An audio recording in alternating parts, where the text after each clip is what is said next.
Welcome to Phoenix Rise Connect, where businesses, creators, and powerful ideas come together.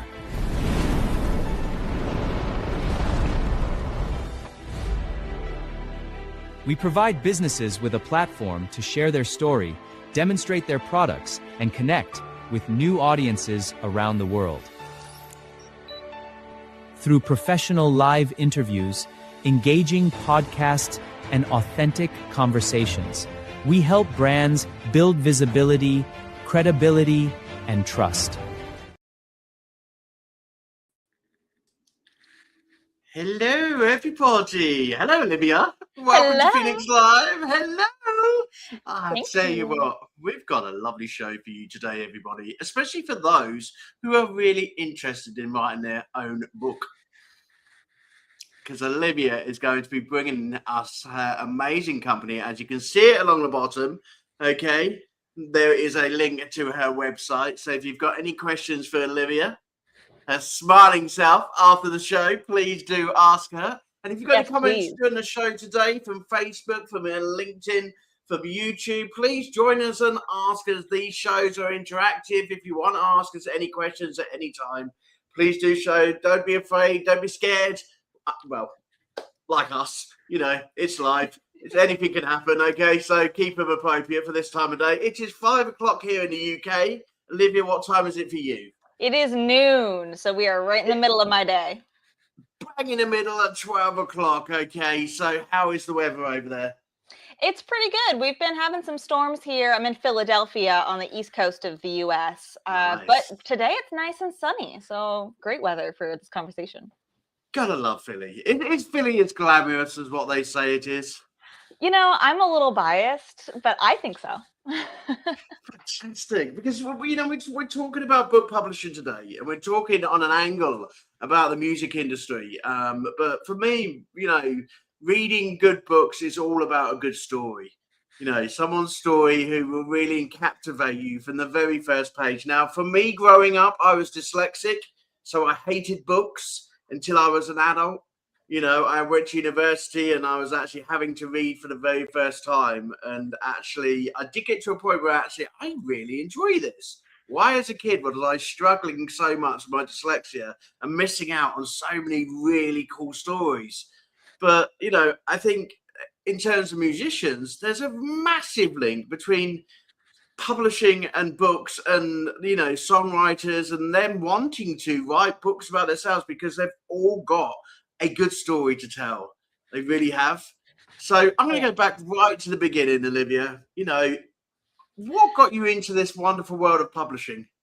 Well, I've always been a book person. You know, it's sad that they didn't have as many tools for dyslexic readers back when we were kids, but nowadays they have a ton of books that are specifically for dyslexic readers that have different bolded parts of the word, help you get into it a little earlier.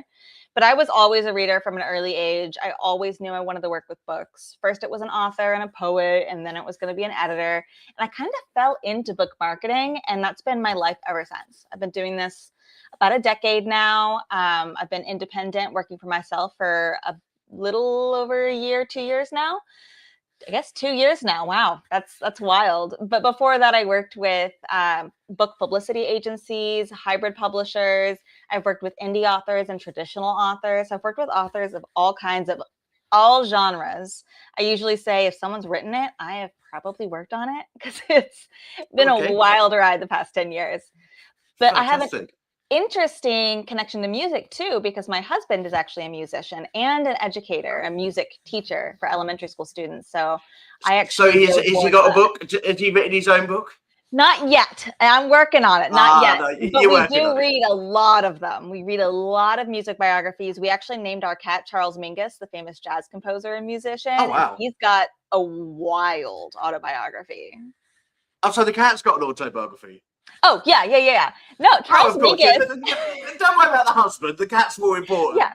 No, Charles Mingus actually wrote an autobiography for himself as a musician, but then he also wrote a whole little pamphlet on how to toilet train your cat, which is why our cat got his name. And there you go, musicians. You really wanted some help. We've even got pamphlets for you to how to toilet train your cat. Precisely. How cool is that? Endless possibilities out there. There is. You know, was it like when you was little? Come on, let's get to you when you was little. Okay. Mhm. Was that really what you was wanting to be? Like at sort of 10, 11 years old, did you think this is going to, like, what was the first book you read? Can you remember? Oh God, the first book I ever on my own or like with my parents? Well, it could be your bedtime. I remember mine being Annie. My sister used to read it to me all the time. But used to change the words to make me laugh. The first book that I remember is probably Harry the Dirty Dog, which was a picture book that we adored because my grandmother was really into Scotties, and it's a good little Westie story.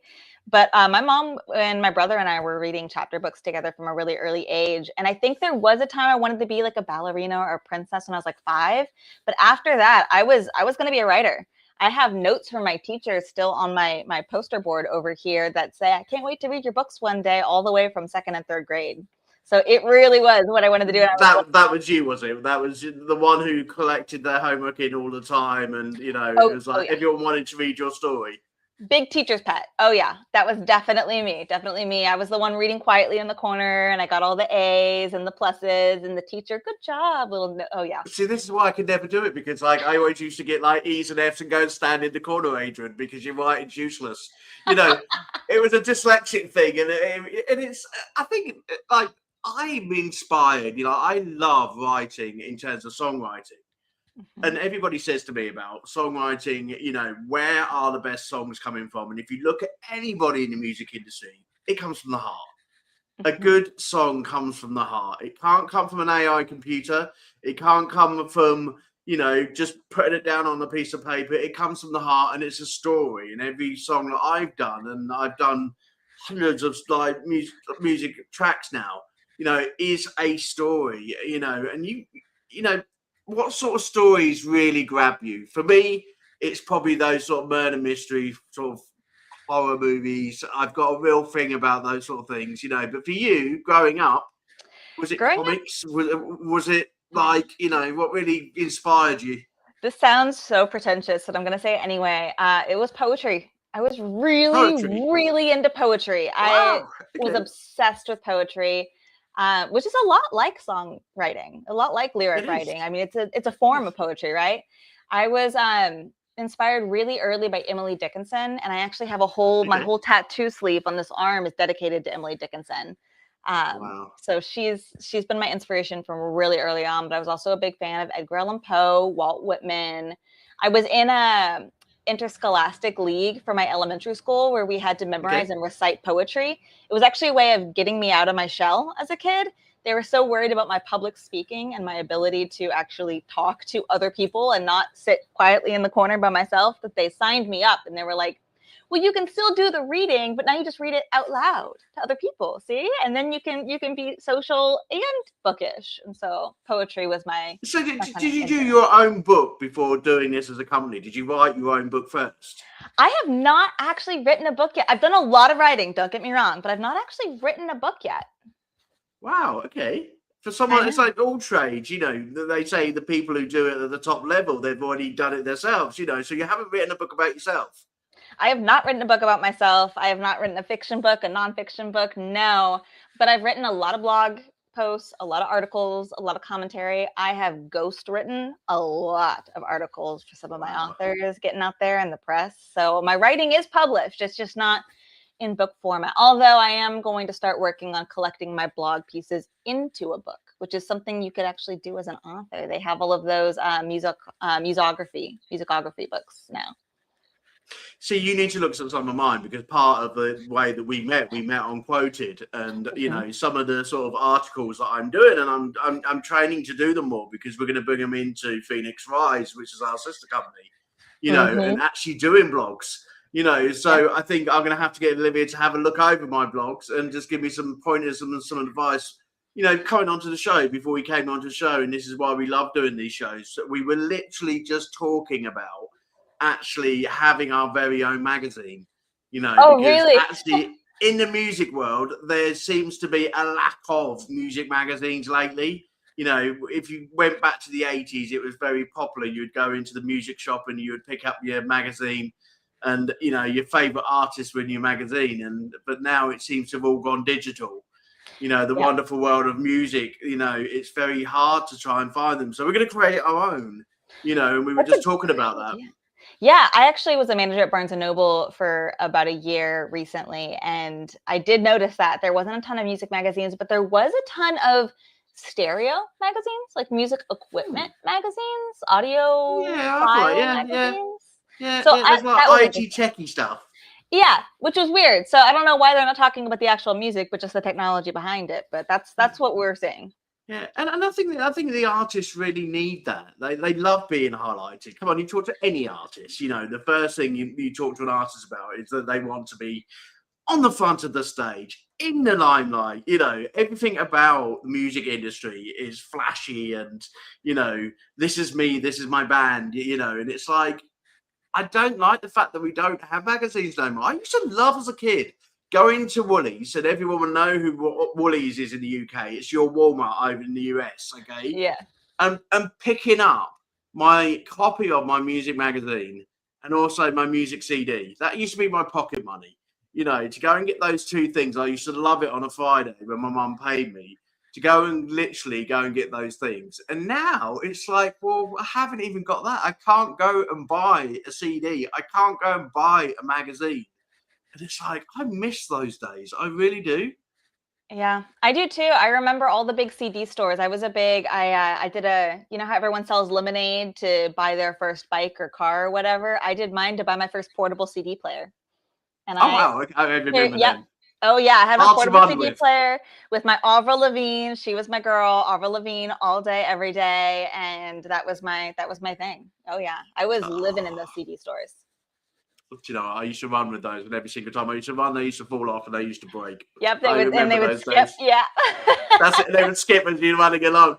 Those were the days. God, we could procrastinate about the old days, you know, but I think it's really important.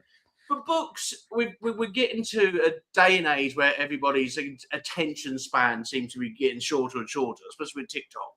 You know, it's the flick culture. You Yeah. know, and are people flicking through books, or are books still popular? Do people want to pick up a book and read a book? Oh yeah, no, books are not going anywhere. You know, there's always going to be some kind of news story that says the book is in jeopardy, the book is in danger, it's an endangered hobby or craft or whatever, but that's not true. The book has been around for centuries. It will continue to be around for centuries longer. The book's not going anywhere. There are too many readers, there are too many people that love it, and it's also, you know, a decorative piece. People do use books just to. Well, this is what I see. I walk Yeah. around my house and I see many of them like propping up the door. That's why I was asking the question. Are people still reading them? Yeah, Are they men absolutely actually still very worried that the fact that their wives are going to be still reading in bed? Is this No. still an issue? You know what's interesting is some of the most popular selling books during the holiday season are actually music biographies, musician biographies, artist biographies. There You're you go. seeing, gosh, the music section is actually really, really, really big. If you go into any Barnes & Noble here or Waterstones over there, you're still going to see a lot of biographies. You're going to see, I know Patti Smith has a really big one that has publishing hugely recently. Country stars recently have been publishing their own memoirs, and those have been doing really well. But along with that, you also have the Taylor Swifties, you know, so you have all of her lyrics and people breaking down and studying her lyrics. And the same is for Ariana Grande and any of the big pop stars. But as Everyone loves a good story. Everyone loves a good story. They want to hear the background. They want to hear the tea, the drama. What inspired this person? Where did this song come from? Is it about one of their exes? Like, what's going on here? And the biographies are so fascinating because you read all of these stories about these bands, about these people, and then you wonder what's rumor, what's true, what's gossip, and then they spill it. They give you everything, and people will eat that up. It's a really good gift idea for anyone you know that's into music. And it's a really good, it's just an interest. People love a music biography, let me tell you. They do. And I think biographies in general are getting bigger. You know, you look at Netflix, you know, with Robbie Williams, you know, we've had lots of people on Netflix who are putting out biographies at the moment. We've got some comments. I love the fact that we've got comments. Let's see if we've got some comments on the show today. Samantha Elizabeth, thank you so much, Samantha. Samantha is our radio program lead over at the Scenes Project. So anyone who's got a podcast with a good story, okay, please send them over to Samantha because she's literally putting our program in together on the show. So if you've got a great podcast or you are a DJ and you'd like to join us, Samantha Gigel. Hi, thank you, Samantha. I tell you Thank you, what, Samantha, you would be great writing your own biography. Yeah, it'd be interesting to find out about your life. And biography, memoir are actually two different kinds of books. So a autobiography is when you write your whole life story. I was born up till where you are now. A memoir is a portion of your life.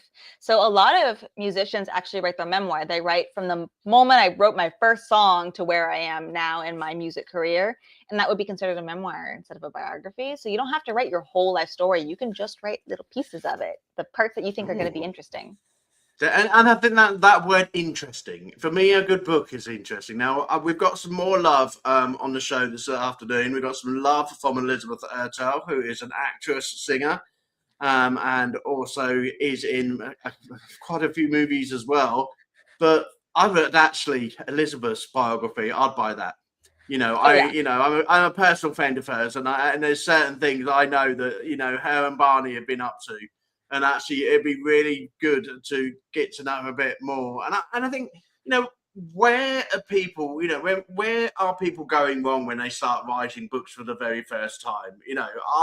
What are people looking for? Are they looking for juicy gossip? Are they looking for, oh my God, I didn't know they'd done that type of attitude to keep them entertained in this book? What are people looking for? They do love that gossip. They do love that bit of tea that you're spilling. But honestly, if someone is picking up your memoir or your biography, they're picking it up because they're interested in you as a person. So I think a big issue that a lot of people come into when they're writing their autobiographies or their memoirs is they think, oh, this isn't going to interest people. I'll just leave it out, or I won't include this. But you don't actually know what's going to be interesting to other people. So you should probably include it. Honestly, start by writing down everything. Just write down everything, because you're going to edit this book like 3 to 6 times. You're going to go through it again and again and again. And that's when you cut, snip, snip, snip.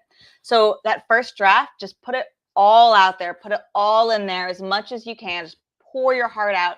And that's when you work with an editor then to cut it down to what is going to appeal to the audience. That's where an editor comes in, and they're really going to help you with that piece that will appeal. But you already have the interest because you have the audience that you're marketing this book, your story to. So there's already people that are bought in and want to know more about you. So just start with everything. Start with everything. So, okay, I'm writing my book. I'm starting with everything. And in my life, seriously, there's been so many bloody events. You'd need to buy 5 books. It would be a series. Everybody has said to me, AJ, if you've done your life, it would be a series on Netflix. There'd be like 5 to 10 books because they've had so much going on in your life. But actually, that'd be really captivating. So I've literally got to just let it out. Yeah. Right? And you know what? I've actually got a title for my future memoir if I ever write one. It's going to be called, oh gosh, now I've lost it. Oh my gosh. It's going to be called Liver, because that was a nickname of mine growing up, Liver. Okay, Liver. I was just wondering where we're getting to with any cooking programs going on or anything like that. Liver, a collection of half hilarious anecdotes. That's going to be my memoir title. And it's actually how I met my husband. The first thing we met on an app, and the first thing I sent him was, what would the title of your memoir be? And his was Thumbs Up, Spicy Meatball, because that's how he teaches his students how to play ukulele. Thumbs up, spicy meatball. Oh, yeah. So, yeah. So think about it. What would you name your memoir? And then go from there. It's kind of a fun. What do you think, AJ? What would you name your memoir? What? See, I've always, obviously, because the company's obviously about like me growing up as a kid and having this phoenix bird inside my stomach because of all the things I've had to go through in life. So everything I've been through is like Phoenix Rising. It would be dramatic. It would be like a film, and I do that with my songwriting. Like my album is around sort of like all the aspects of what I've got through life, and they've always got the Phoenix involved in them. Because it's to me, and I just think sort of like when people are writing about themselves, it's like the same with songwriting is, don't be afraid to talk about yourself. Don't be afraid to talk about the things that you've been through and your life events. And I think for me, there's a question on here that's come up is about, life events and talking about your life events and, what do you leave out and what do you put in? And it's like, well, for me, with my songwriting, I'm not worried about what people are going to think about me. I'd rather than me be able to portray that out onto a piece of paper, and I want people to know the real me. Is it okay to know the real people? Is it dangerous? I think that when people write books, everybody's going to be reading it. Is it okay to just go for it, or do you think, oh my God, why did I say that? What pitfalls are there for people? Well, and you mentioned earlier that musicians love to be center stage, front of stage, in the spotlight. So if that's the case, people are going to find out about you anyway. They're going to be reading Exactly. about you. They're going to see you. Yeah. If anything, this is your chance to set the record straight, to tell them the truth, to tell them the parts that you want them to know about you. And a lot of people that do get a little bit of behind the scenes stage fright, it's different. I know that being up in front of a stage in person is very different than being behind a screen, being behind a book, behind the page. It's kind of, you're putting yourself out there. It feels a little more personal because you're not putting on as much of a front because you're not live, right? Start with it like you're doing an interview. Pretend you're doing a Q&A and then write out your answers, or even record yourself doing a Q&A with yourself. What got you interested in music? Well, what got me interested in music is XYZ. And then that anecdote, that's the first chapter. What got me interested in music is la la la la la, whatever it is, right? The first song I ever wrote was when I was 10, and then you jump into that. If you still have that song, include it, because that's a piece of your history. It's where you started. It's where you've come from. But I have had a lot of authors that actually write their whole book by recording themselves and then having it dictate into a Word document, and then they just edit that like it's a script into a book. And you can do it in piece by piece, like change up the interview. So what got you started? Where are you now? What was something you learned? What was an embarrassing moment? What was the best moment, the worst moment, your downside? And those are your chapters. You can do them in little 5-10 minute segments and then dictate them into a book and edit it into whatever makes the most sense for you. Or write them as blog posts and then take all of those blog posts and squish them together into a book. I mean, you can reduce, reuse, recycle the content you're already putting out there. In fact, when you have a book, I always recommend that you are taking that book and you're chunking it into content for your online presence. So I know a lot of musicians, and I know this because my husband's a musician, and we know all the musicians in Philadelphia, like pretty much all of them, because he is very, very, very into the Philadelphia scene. And they hate social media. They hate it. They do not want to be on social media. It is like pulling teeth. So you write that book, you divide that book into however many social media posts. That could be your content, literally just 1 to 2 sentences in social media posts. That's your content for the next 3 to 5 years. Done. You've done it all at once and gotten it out of the way. And then you're good. And I think for me, it's very much like I deal a lot with things like EPKs, and I deal a lot with things like bios for shows. And, I direct a lot of people to go into talking, into podcasts and into radio. And I think we live in a day and age where you've got to sell yourself as a person, because there's so many musicians out there now, and if you've got a really interesting story to tell, in the magazines or, on podcasts, on radio, people are going to remember you. And it is that opening, what makes a good book, that very first thing that you say to engage people, to remember you. I see some short interviews for podcasters, and they're like 15 minutes or 20 minutes. And you see when people, they look nervous, they will talk about their song, but they forget about talking about themselves. And I'm like, this is your opportunity. Sell yourself. You are there to sell yourself. Almost every single author event I go to, or any kind of Q&A I go to with anyone, any industry, I am always the person. They're talking about something and you're like, oh, when I wrote my book. And my question is, and what's the title of that book? Where can I get that book? Where can I find it? Oh, I just released my new song. What song? What's the name? Where can I find it? Is it downloadable? Is it out on CD? What formats is it in? I'm like, remember to mention the name of it. Where can we find it? Sell yourself a little bit. But honestly, it's all branding. And branding is like a big, scary term, but really all branding is yourself and everything you create and put out there. That's your brand. Everything is under the umbrella of you, who you are. So all of your music, your future book, your social media, your website, your blogs, your magazine, your podcast, all of that is under your brand umbrella of your name. So it's just who you are.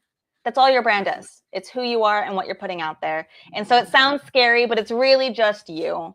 And whatever you put out there is going to be you. So just be natural with it, but don't forget to mention the actual name of whatever it is and where can we buy it. Let us spend money on you. Exactly.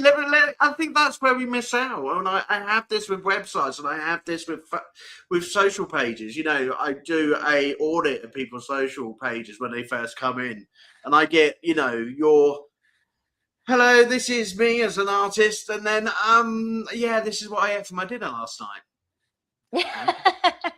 I don't want to know what you had. I don't like the look of that spaghetti. Where did you get it from? You know.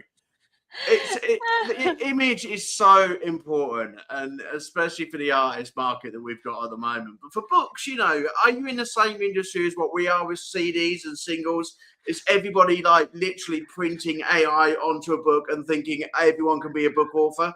Oh my gosh, that is such a huge problem. I have answered so much commentary about AI in the publishing industry. We would do a short one, okay? We'll do a short one because I've had enough of this week as well. It's a mess. Yeah, it is. A lot of people are using AI. Okay, a lot of AI is trained. They're trained language models, right? They're trained by reading, by literally devouring anything they can find. So a lot of your books that are published online are being devoured for AI training and language models. So when you're using AI to help write your book, what it's doing is it's actually stealing language from someone else's book. So you cannot use AI to write your book. You cannot use AI to do anything like that. You can give it content and then say, help me format this maybe, or you can use AI to spell check maybe, but AI and books do not go along. They don't go together. They're like songwriting. No. They don't come from the heart. Exactly. No. Put your typos, put your humanism into everything, and that's when a human editor comes in and helps you fix it up and make it look pretty. But your first draft does not need to look pretty. It needs to How about cover art? Can I get away with it for cover art? No. You know, for the actual front of the book? Okay. No, absolutely not. In fact, you have to. You're making this hard life for me, Olivia. I'll tell you. I was literally going into ChatGPT and put it. We have book designers for this. The same people that make your CD cover art, have them make your book cover. That's totally fine. Do that. Use the person. But it's the same. The music industry and the book industry are so related. They're so related. Like AI can come in handy sometimes with marketing, but it is not going to come in handy with anything creative. It is going to hurt you creatively. And people will ban you. They will just straight up cancel you for using AI on your book cover in your book writing. Same as you would for music. People don't want robot music. They don't want robot books either. I know. I'm so sorry to tell you. I knew that was coming, but I'll tell you what, you know, is it, you know, writing a book, is it expensive? You know, would people be like put off to like in this day and age now to write their own book? Does it, for the process of me writing it to the process of sending it out, as an expensive thing? Didn't have to be. No, self-publishing technology has come such a long way. It used to be, I'll admit, back in the early 2010s when self-publishing kind of became a thing, it was really poor quality and no one wanted to buy the books and everyone could tell it was self-published. It's not true anymore. We've come such a long way with printing on demand, so you don't have to worry about warehousing fees for your books. You can literally print your book as people order them, so you never have additional copies. It literally prints the book and ships it straight to the reader, which is fantastic. That technology is world-class, amazing. In fact, a lot of traditional publishers use print on demand. So you are straight up there with the experts, with the pros. And then you have all of these freelancers now that lend themselves at a good price to help you edit the book, to help you design the book, to help you produce the book, distribute the book, market the book. I mean, there's so many connections. And honestly, you connect with any one of us in the industry and we'll help you find your team. Oh, you need an editor? Great. Here's 3 people you can choose from. You need a designer? Got someone for that too. We'll help you pull together a team and make it work within your budget, because we all want you to write this book. We all want you to succeed. It's the fun of it. We love the books. We love our authors. So we're going to help you any way we can. I'm still thinking, though, there's something missing, like with books. You know, you know, can you get books in a library anymore? Would my book go to a library?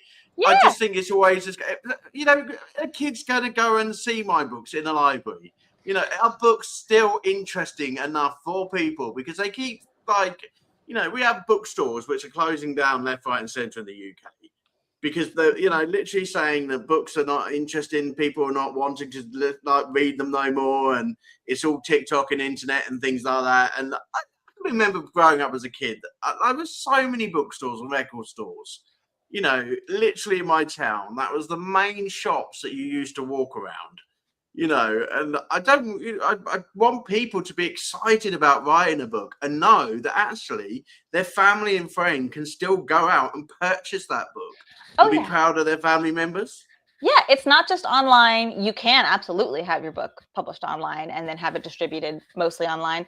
But I still read from the library. I read at least 3 or 4 books a month from the library, and it is always packed when I go there. My library is never empty. It's full of families. It's full of individuals. People go in to use the printer and the computer. I mean, people are in the library working, and you could just email your local library and say, hey, I have a book. It's available for order. It would be really interesting for the local community that I'm in, that I'm super involved with. And they'll be like, oh yeah, we absolutely want to highlight local people who have an audience here, and we'll bring more people to our library. And they'll do events too. They do readings. I actually had someone, he had his music memoir, and he was doing, what was it? Country bluegrass. He was a banjo country bluegrass in California. And he went and he did shows at every library within a 20-mile radius. He did a little performance, a little sing-along for the kids. And then he talked about his music. And then he mentioned, yeah, my book's available for checkout here, but you can also order it online. And then he did that. I think the library should be up for that. You know, I was talking to I did some research about 3 weeks ago. And I went into the centre of Torquay. I live by the sea. I'm very lucky. And I was literally talking to a young boy, 13 years old, and he was shouting at the adults saying, where are you all? I'm nicking all your money.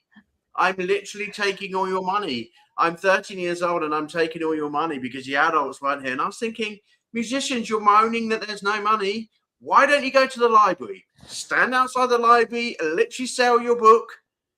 It's almost like people scared to make money these days. I don't know where. Yeah, I don't know where the rumor came that libraries are quiet, but it's not true. Libraries are always bustling. They are in the UK. I'm sorry. If you mention anything in the UK, oh yeah, seriously, it's a very serious business. It's like going to the bingo with the ladies. I tell you, if you mention any words in the library, they will literally kick you out straight away. That's wild because here it is loud. Here you come in, there are kids screaming and playing. We've got discussions, we've got interviews. They have book sales happening in the library basement. They've got craft fairs happening. Oh yeah, you got to come to the US. We've got you. And you know, you mentioned bookstores are closing. I can't speak to the UK because I'm here. I'm in the US. But I will say that Barnes & Noble has opened more stores this year than they've closed in previous years. They've really come back. And indie bookstores, huge. We had 1 indie bookstore close on my main street. We've had 2 more open since. Like bookstores are back. Bookstores are back, which means a record store is coming back. And you know what's really funny? My husband, he publishes his music on floppy disk. Floppy disk coming back. It's coming back. Wow. There you go, everybody. I'm calling it now. Exclusive. Olivia has told us that floppy disks coming back. Floppy disks are coming back. I remember those days. People are collecting cassettes. I see all sorts of music on cassettes. I mean, records are still in. Records are collectible. I mean, CDs, I think, have a chance of coming back. But no, we're exploring more now than ever. Now's the time to be fun and creative and kind of wild with whatever you're doing. And that goes out to our teenagers as well. You know, it's a summer holiday here in the UK. Get to your local library. You know, find a really good book. There's some really great books out there that you're going to be fascinated by and really drawn in. I don't think kids are drawn enough by books, especially here in the UK because of technology. It's true. Well, and technology, you can still do audiobooks. That's a kind of a technology book. I mean, I listen to audiobooks all the time. I have them playing while I'm cooking dinner, while I'm cleaning, while I'm walking my dog. That's how I get through so many books in the years. I'm just listening. That's another great thing for musicians. You can narrate your own audiobook. You write that book, you record yourself reading that book, and then it's like you're giving a live interview to every single person that listens. Ooh. Love it. Love that. Actually, can I use AI for this bit? Because I'd love Freddie Mercury to tell my story. I think my story, but Freddie Mercury is actually the voice of me.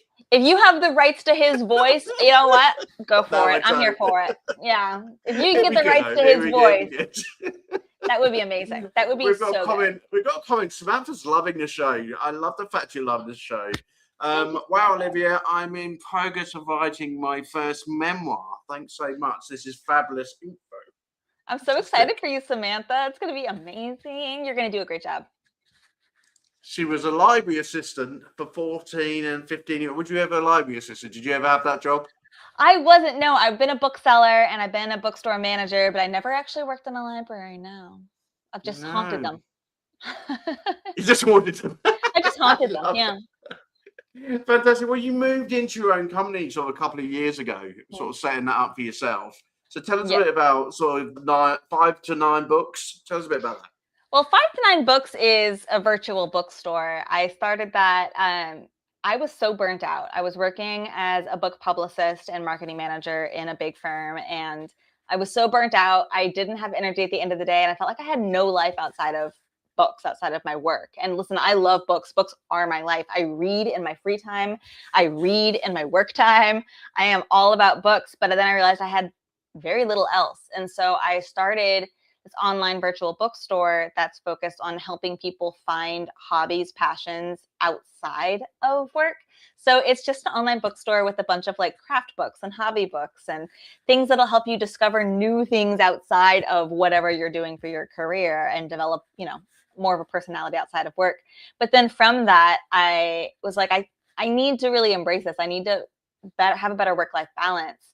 I came into my own business because I was seeing that so many book publishers nowadays don't have the budgets to have marketing staff in office. They don't have that budget because so many authors spend money up front with the editing and design and production. By the time they get to marketing, they're kind of like, oh, well, the pot's run dry, the wells run dry. I don't know what to do. So they weren't hiring us as much anymore. So then I was like, well, I'll just go freelance. I've got so many connections. I actually helped host the podcast at my last publicity firm for several years. And so I had so many people I knew. And when the second I came out and said, hey, I'm now freelance and I will, what do they call it? White paper for you. I will work under your name if you want me to, and I can help your clients on a freelance basis. You sell my work and I'll be with you and I'll help all your authors. And I had like 3 different publishers come up and be like, yep, we want to work with you exclusively. All of our authors will go through you. It was like, done, sold. All right.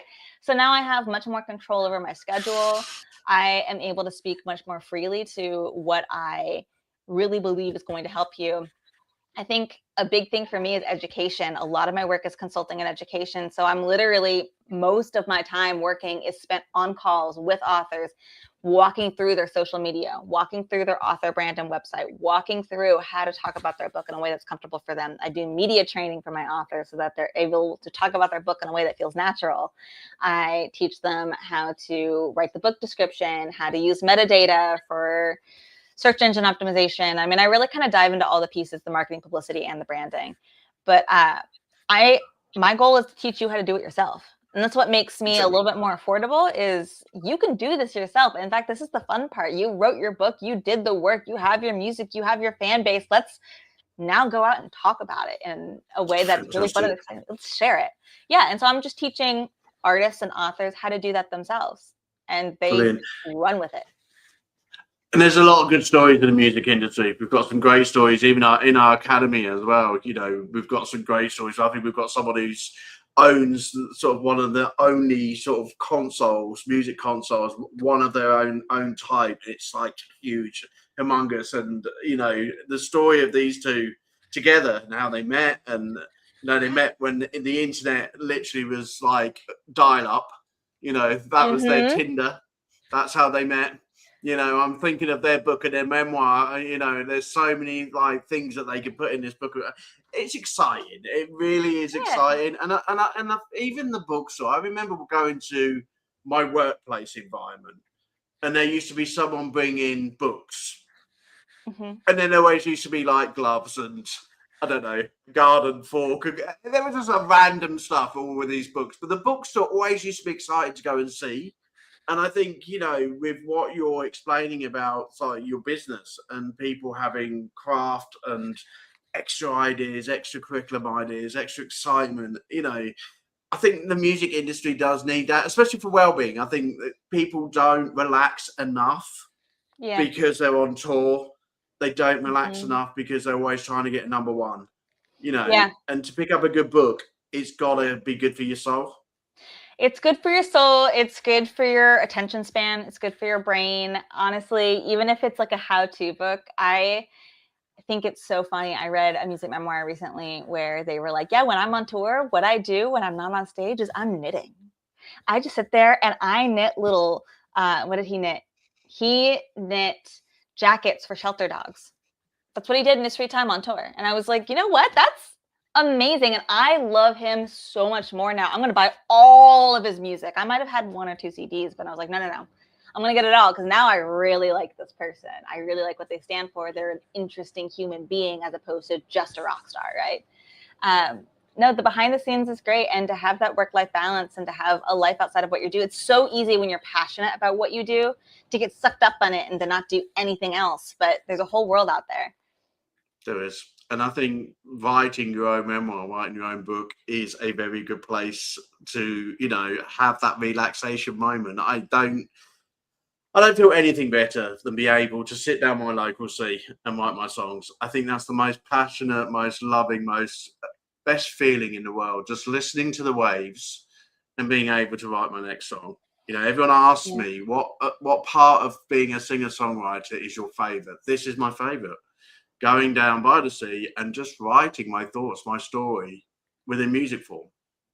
And I think people need to be doing that more often, and don't be worried about writing it. Just write it and just use it and enjoy it. It's an enjoyable experience. And it's a great moment for reflection. It's a great, a lot of people journal because it helps them think about and reflect and process everything going on in their lives. And it's the same thing. Honestly, a great book that I would absolutely read that a lot of musicians do write is whenever they write a new song, they then write the inspiration for the song and they write the story that inspired the song or where they were when they wrote the song. Where did these ideas come from? Where are these lyrics from? Or even some of the lyrics that were taken out. Write those and like, I took this line out because it didn't fit with the meter, but it actually is a big piece of it. People want to know the behind the scenes. They want to know who the song's about.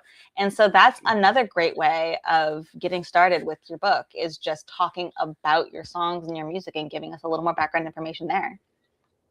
And you're very clever with the way you get people to market and, get people to sell their books and things like that. So I've written my book. I've now got onto the point of selling my book. I've got this really glossy looking book, that I'm really proud of. Is there particular, you said about obviously drop shifting and, and sort of getting it out to, but is there anyone that I should avoid? There's so many big companies out there like, Amazon and God knows what else, that, especially for my area, they just literally chuck it through your window. Is it sort of anywhere that, look, I could just send it to make sure that I get the sale that I want?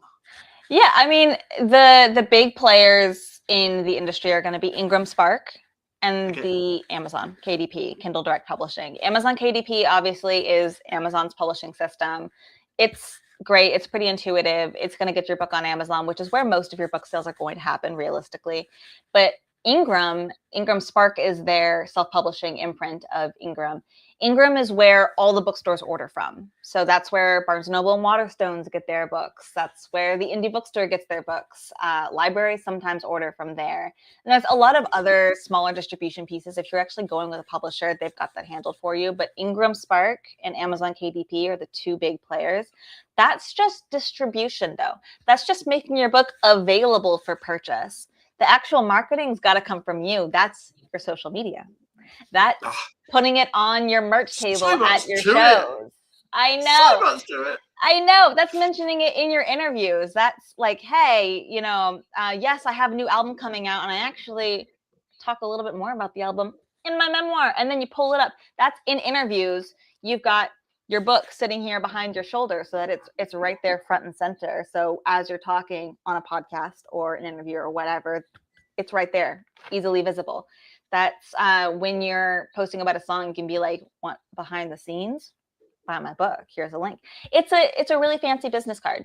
It's a way of giving them something tangible to remind them that you exist, that you have more to offer, that you're someone they should invest in. And songwriting, book writing, guys seriously out there who are listening today, go and do it on TikTok. Go and do it with your friends and your family. Yeah. The amount of artists and authors who are going onto TikTok and asking people to be part of writing their lives. And I've seen some tremendous songs come out recently where somebody has literally said, right, okay, I'm going to write my next album, but you're going to write it with me. Ed Sheeran did it. You know, what a nice personal touch for your fans to be part of your world. Imagine that with a book, everybody. Imagine if I was to say, and I'm sure probably no one would want to, but I'll give you an opportunity if you want to, is be a part of writing my book with me. You know, tell me about your stories about me when I was growing up. Mother, this does not include you leaving me out, okay, while you was watching EastEnders and I was crawling along the road as a baby. That's not going in my memoir, okay? That was traumatic, and I'm definitely not including it. You know, but there's certain ways that people can market themselves, and I think that's the biggest thing that we're trying to say. Marketing's just as important as actually selling that book. Well, in the same way that you're talking about having them help write your songs, having them help write your book, provide stories, you got 3 different covers you're choosing from. Hey, people, which cover do you like the best? You're deciding between titles. What do you think I should title my memoir if this is the theme I'm going with? Or, hey, I have a chapter on this, but I'm not sure if I should include it. What do you think? Here's a sample. Should I put this in my book? Great ways to get people involved, to get people interested and invested. So they're breaking down your door. Please tell me when I can get this book. When can I finally get my hands on this? I've been so involved from the very beginning. I provided the stories. I voted on the cover. I voted on the title. Oh my gosh, when is it coming out? That's what you want. That works exactly the same with live music. You know, we've got a lot of publishing companies and a lot of distribution companies now where you can release that day. If you pay a bit extra money. And I always say to artists, please don't do that. Do not get involved in that trap. Give yourself time. Get people excited about your song. You know, do podcast magazines and things like that about your new song, new album coming out. Don't get into the trap of, oh, I need to get it out and I need to release it. And, you know, I've been working so hard on it in the studio. You're going to lose so much attention on your single. You know, it's exactly the same with your book. Give it some attention. I say the same thing. Every single time I'm asked, what should the pub date be? When should we publish this book? I always pick the latest date. Whatever it is, they're like, well, should I publish September, October? October. Give me more time to talk about the book and drum up excitement for it. Let's give us more time to market it. And every single thing that you do should have a call to action to it. Whether that's follow me for updates and more information, find me on social media, subscribe to my newsletter for updates and exclusive sneak peeks and content, pre-order the book, order the book, review the book. Always have some kind of call to action on what you're doing, because that's also going to get people invested and engaged. That's the big thing, is you can get the views, you can pay for the visibility. You cannot pay for that engagement piece. That's all just personalization. I'm loving the comments today. I think you've literally booked yourself for the next 10 years. Good stuff from Samantha. She's really enjoying the show. And also she was wondering whether Olivia has any books regarding self-help. Actually, I need some of that, Samantha. I totally agree with you. Books on flat packs, because every time I make a flat pack, it seems to like literally flatten on the floor because I can't read it and the instructions are too small. But I'm sure, yeah, Olivia, this sort of like, you know, these hobby books and magazines in your company? Is there 5 to 9 books? Yeah. 5to9books.com. You're gonna see it's all categorized in all these different. You got outside books, you got music books. Actually, okay. Granted, I don't have a ton of music books in there. Most of it's like learn how to play ukulele, learn how to play piano. But I'm gonna add more after this podcast interview. I promise you. I'm gonna add more to this after this interview. But we also have got crafting. We've got witchcraft. We've got some self-help, self-care, some burnout books. All of that's going to be at 5 to 9 books. And then when you're writing your book, that's when you come to Olivia the Bookworm, worm with a Y, because, well, you're the phoenix, I'm the dragon. Okay. The book dragon, the bookworm. That's where we'll get you started doing everything for your book, writing your self-help book, your memoir. But there's a ton of books out there. There are even some books on how to write your book at 5to9books.com. So go check that out too. Fantastic. Well, this show is about Phoenix Connect. How can we connect the businesses to the music industry? So my last question is to you all out there. I think I've already answered that question, and Samantha's answered it for us. You know, where are we going to connect this amazing company? For me, 9 to 5 collaboration with Phoenix Rise, you know, and actually having you as a collaborator and getting 9 to 5 out there so people can have a look at your books. 5 to 9. Amazing. 5 to 9. Yeah, because it's I outside of the work hours. I'm just literally 9 to 5 because of Dolly Parton. It was just in my mind tonight. Someone was singing. Exactly. No, it's the opposite because we want outside of work hours, 5 to 9. I like that name. So, guys, you know, we are going to literally be working with Olivia. I think, you know, we're going to have her books on our websites. I think it'd be a really great move, and also, Olivia, we would love you to also be part of our academy and sort of join in with the likes of Samantha, who really looks as though she's already booked you for writing her book. And I know I've got another academy member has also asked, when are you coming on the show and can he book you as well to write his book? So you've got enough going on in the academy for ages. So we'll give you some information for that after the show. Thank you. Obviously, you've got your link down there for people to contact you on. But please, anyone else, if you've got any last questions, please get them in there now. While Olivia, if there are any last questions or anything you'd like to share with the audience before we go today.